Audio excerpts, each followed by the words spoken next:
Di dalam Al-Quran sudah ada hukum qat'i bahwa zina itu hukumnya haram. Bismillahirrahmanirrahim. La taqrabuz zina innahu kana fahisha. Janganlah engkau dekati zina, karena zina itu adalah hukumnya haram. Mendekati dalam ayat ini termasuk mengambil, memakai sesuatu yang memicu kepada perbuatan zina, termasuk menonton VCD porno ataupun memakai alat-alat yang lain, yang benda-benda itu juga memicu kepada perbuatan zina. Apa hikmah diharamkan zina? Yang pertama, untuk menghilangkan kehidupan fauda, kerancuan hidup. Manusia hidup di dalam tekanan hawa nafsu sehingga terjadi pelampiasan-pelampiasan atau pemerkosaan atau adanya perilaku penyimpangan seksual.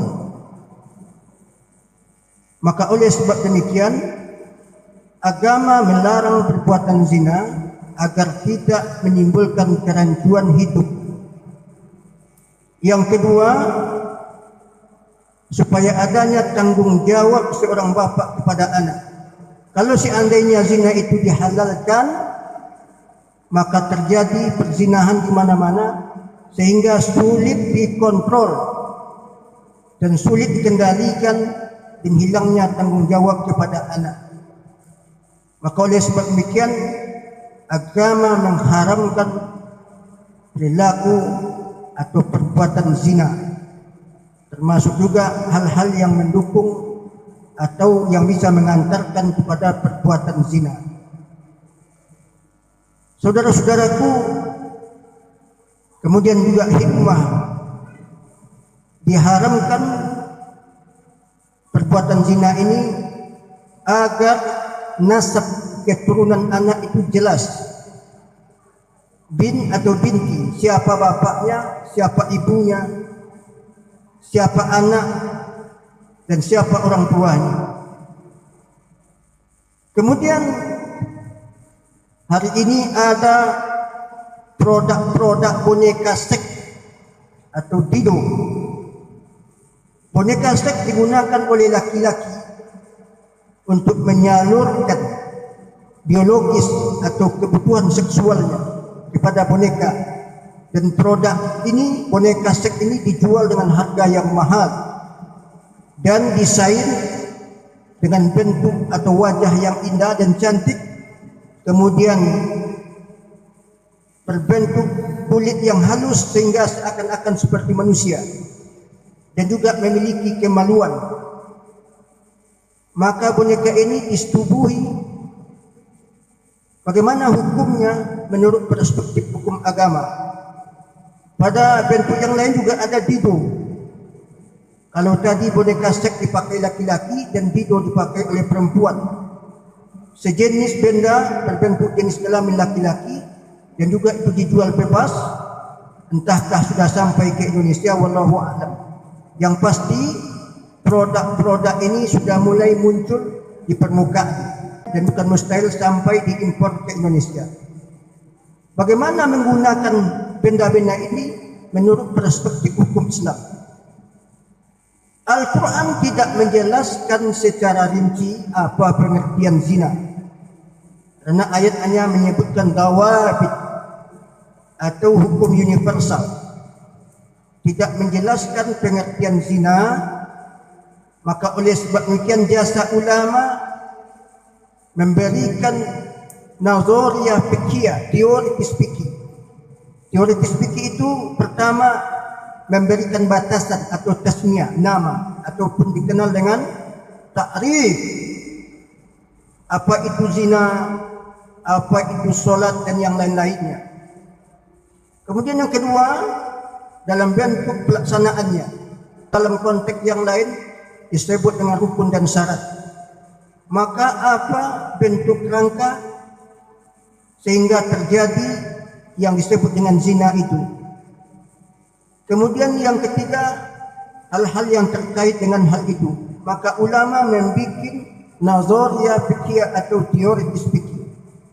Maka oleh sebab demikian, di dalam kitab-kitab fikih, para ulama hanya menjelaskan yang disebut dengan zina adalah menyetubui kemaluan manusia atau perempuan yang bukan istrinya dan bukan halal baginya. Maka inilah nazariya fiqhiyah atau teori Islam, batasan yang dibikin oleh para ulama.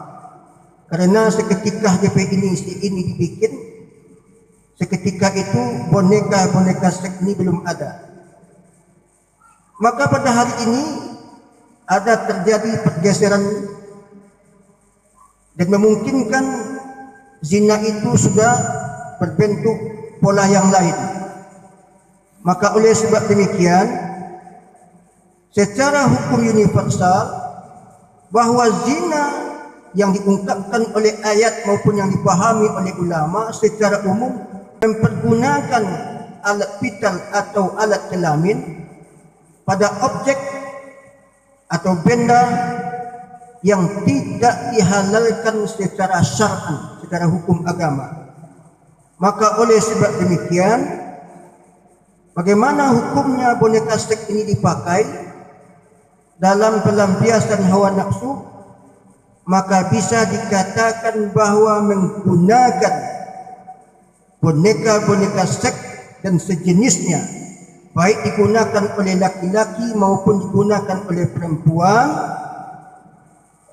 ini dikategorikan penyalahgunaan alat vital yang tidak sesuai dengan hukum agama.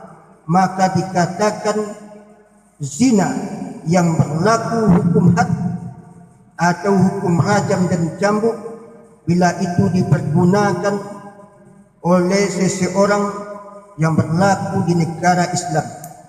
Maka oleh sebab demikian, menganalogiskan perbuatan zina dalam fikih-fikih klasik dengan konteks mempergunakan boneka-boneka seks dalam konteks hari ini adalah mempergunakan kias aula atau analogis yang lebih baik. Karena zina itu pada umumnya adalah mempergunakan alat vital pada sesuatu yang tidak dihalalkan oleh hukum agama. Maka juga sama yang digunakan oleh seseorang seketika melakukan hubungan seksual dengan boneka seks, nah itu penyalahgunaan alat vital yang tidak sesuai dengan hukum agama atau hukum syarak. Saudara-saudaraku, baik zina itu pada pengertian hakiki sampai pada titik melahirkan anak maupun tidak, maka itu tetap dikatakan zina. Sama halnya boneka, kita yakin bahwa boneka itu kalau disetubuhi tidak akan bisa hamil dan tidak bisa melahirkan anak. Tetapi anak itu lahir hanya hikmah. Sebab orang yang berzina itu pada prinsip dasar adalah dikategorikan zina seketika dia menyetubuhi.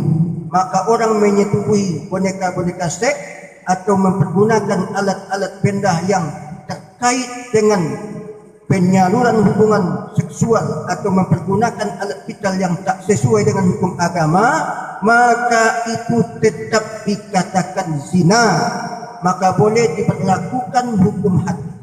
Kalau seandainya hal ini terjadi di negara-negara yang bukan memberlakukan hukum agama, maka dianjurkan pemerintah membuat undang-undang agar tidak terjadi hal-hal penyimpangan seperti ini.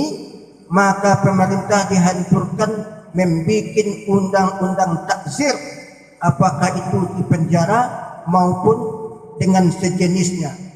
Saudara-saudaraku, barangkali inilah yang sanggup saya sampaikan. Mohon maaf, wabillahi taufik wal hidayah. Wassalamualaikum warahmatullahi wabarakatuh.